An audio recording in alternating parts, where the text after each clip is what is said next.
Akashvani presents Morning News.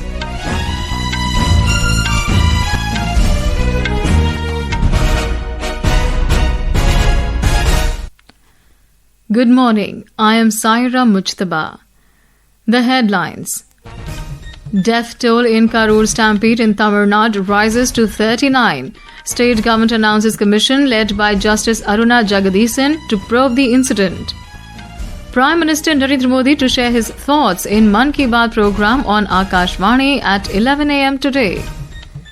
External Affairs Minister S Jaishankar says India has a neighbour which is an epicentre of global terrorism.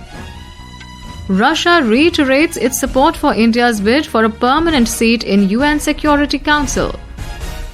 India beat Bangladesh 4-1 to win 7th SAFF Under17 football title in Colombo. And in cricket, arch rivals India and Pakistan to clash in Asia Cup final in Dubai this evening. And now the news in detail. The death toll in stampede at a political rally in Karur, Tamil Nadu, has risen to 39. More than 50 people have been admitted to various hospitals following injury. More than 23 are receiving treatment at the ICUs. Tamil Nadu Chief Minister Stalin has announced 10 lakh rupees ex gratia for the families of those who lost their lives in the stampede yesterday. Those undergoing treatment in ICU will be given 1 lakh rupees. The Chief Minister also announced one-member commission led by retired High Court Judge Justice Aruna Jagadeesan to inquire into the incident. The centre has sought a report from the state government on the incident. The rally was organised by actor-politician Vijay's Tamaraga Vetari Karagam. Actor Vijay has expressed condolences to the family of the bereaved. President Draupadi Murmu, Vice President C.P. Radhakrishnan and Prime Minister Narendra Modi have expressed their anguish at the tragic loss of lives in the stampede. Prime Minister Narendra Modi will share his thoughts with the people of the country and abroad in the Mann Ki Baat program on Akashvani at 11 a.m. today. It will be the 126th episode of the monthly radio program. The program will be broadcast across the entire Akashvani and Doordarshan network, the AIR News website, and the News on AIR mobile app. It will also be live-streamed on the YouTube channels of AIR News, DD News, the PMO, and the Ministry of Information and Broadcasting. Akashvani will broadcast the program in regional languages immediately after the Hindi broadcast. External Affairs Minister Dr. S Jaishankar has stated that India has a neighbour that is an epicentre of global terrorism and it has confronted the challenge of terrorism since independence. In his address at the general debate of the 80th session of the UN General Assembly, Dr. Jaishankar underlined that for decades now, major international terrorist attacks are traced back to that one country. He further stated that UN's designated list of terrorists are replete with its nationals. He gave the example of the murder of innocent tourists in Pahalgam in April this year. He said India exercised its right to defend its people against terrorism and brought its organisers and perpetrators to justice. The most recent example of cross-border barbarism was the murder of innocent tourists in Pahalgam in April this year. India exercised its right to defend its people against terrorism and brought its organisers and perpetrators to justice. Because terrorism is a shared threat, it is essential that there is much deeper international cooperation. Dr. Jaishankar called for an expansion of both permanent and non-permanent membership of the Council. He said that a reformed Council must be truly representative and India stands ready to assume greater responsibilities. The historical injustice done to Africa should be redressed. Both permanent and non-permanent membership of the Council must be expanded. A reformed Council must be truly representative and India stands ready to assume greater responsibilities. Russia has reiterated its support for India's bid for a permanent seat in the United Nations Security Council, UNSC. At the 80th session of the United Nations General Assembly, UNGA, Russian Foreign Minister Sergei Lavrov emphasized the need for reform in the UNSC to reflect the current global landscape. He stated that Russia backs India's application for a permanent seat along with Brazil to enhance representation from Asia, Africa, and Latin America. With this, Russia became the only permanent member of the UNSC to support India for a permanent seat.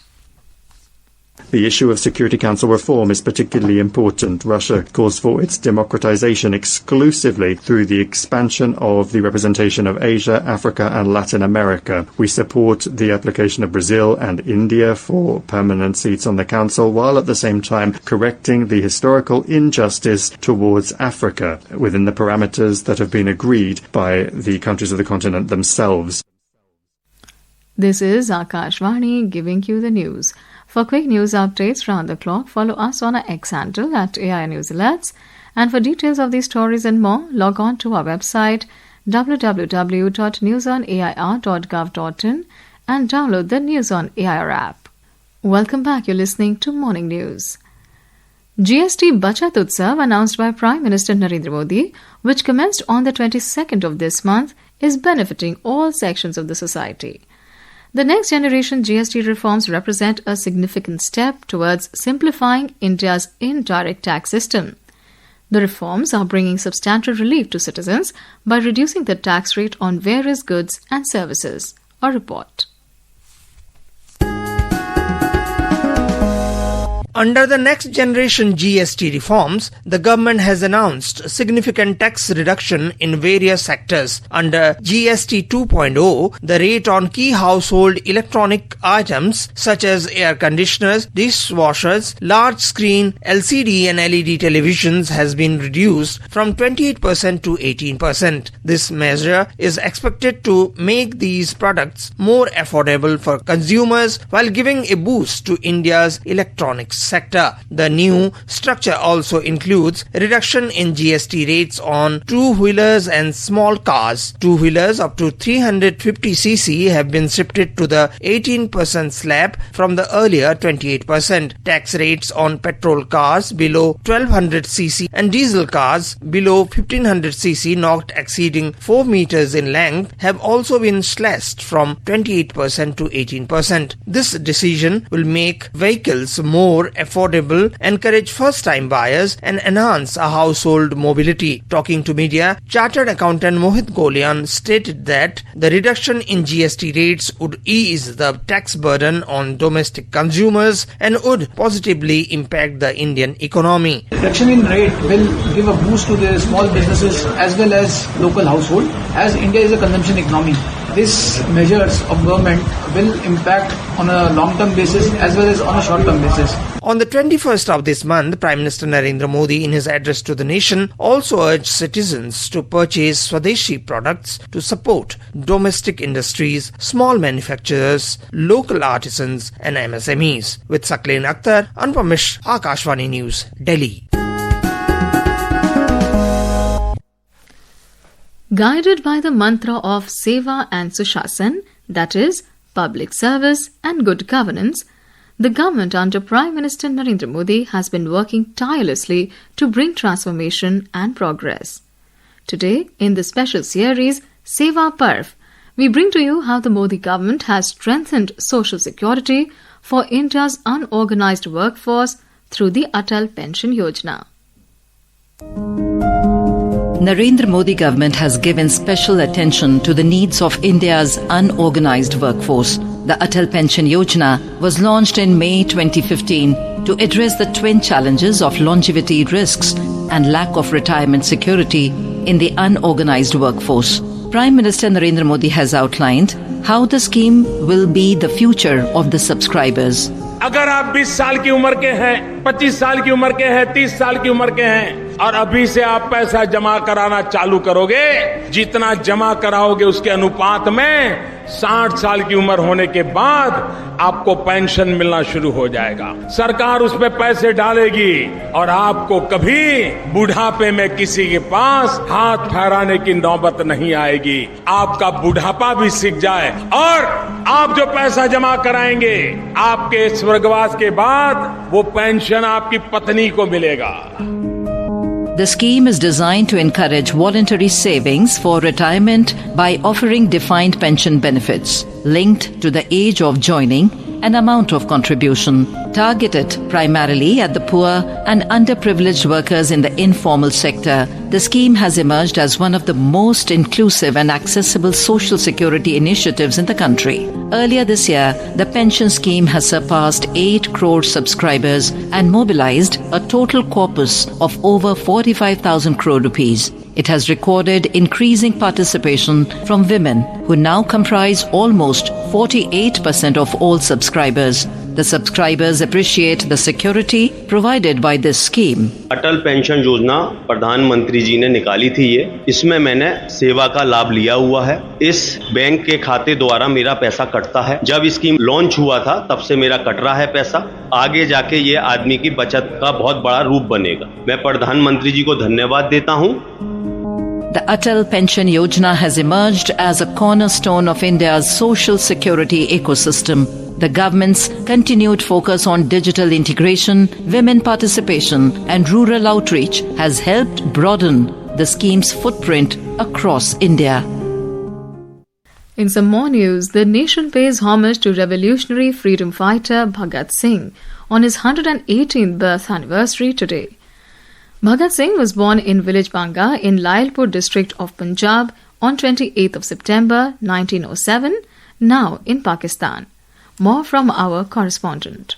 Bhagat Singh was born in a family of revolutionaries. He was the second among 7 siblings and was lovingly called as Pagamwala, meaning the lucky one, and he proved his name for the freedom of the country. A state-level program has been scheduled in his native village Khatkar Kala at Shaheed Bhagat Singh Nagar in Punjab today, where tributes will be paid to the great son of the soil. Bhagat Singh was born in a family of revolutionaries. He was the second among 7 siblings and was lovingly called as Pagamwala, meaning the lucky one, and he proved his name for the freedom of the country. A state-level program has been scheduled in his native village Khatkar Kala at Shaheed Bhagat Singh Nagar in Punjab today, where tributes will be paid to the great son of the soil. A 100 feet tall newly installed national flag will also be hoisted on the occasion. Rajesh Bali, Akashvani News, Jalandhar. On to sports now. In cricket, arch rivals India and Pakistan will clash in the Asia Cup final in Dubai today. The match will start at 8 p.m. IST. This will be the first India versus Pakistan final in the Asia Cup history across 17 editions and 41 years. India, the most successful side in the competition with 8 titles, arrive as defending champions after their 2023 ODI triumph. And in football, India clinched their 7th SAFF Under17 championship crown, holding their nerves to edge past Bangladesh 4-1 in a tense penalty shootout in Colombo yesterday.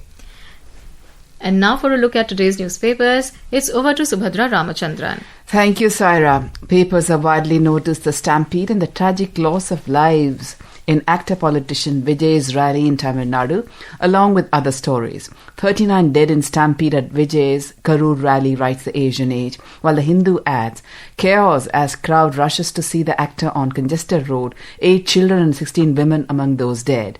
Papers have covered External Affairs Minister S Jaishankar's powerful address at the 80th session of United Nations General Assembly.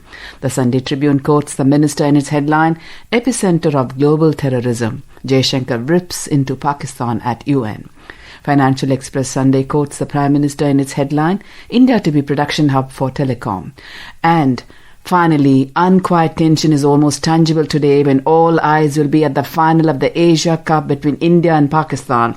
Sunday Times writes, India-Pakistan today, third and final. And with that, it's back to you, Sarah. Thanks, Subhadra. And now before we end the bulletin, the headlines once again. Death toll in Karur stampede in Tamil Nadu rises to 39. State government announces commission led by Justice Aruna Jagadeesan to probe the incident. Prime Minister Modi to share his thoughts in Mann Ki Baat program on Akashvani at 11 a.m. today. External Affairs Minister S Jaishankar says India has a neighbour which is an epicentre of global terrorism. Russia reiterates its support for India's bid for a permanent seat in UNSC. India beat Bangladesh 4-1 to win 7th SAFF Under17 football title in Colombo. And in cricket, arch rivals India and Pakistan to clash in Asia Cup final in Dubai this evening. And with that, we end the morning news. Have a great day.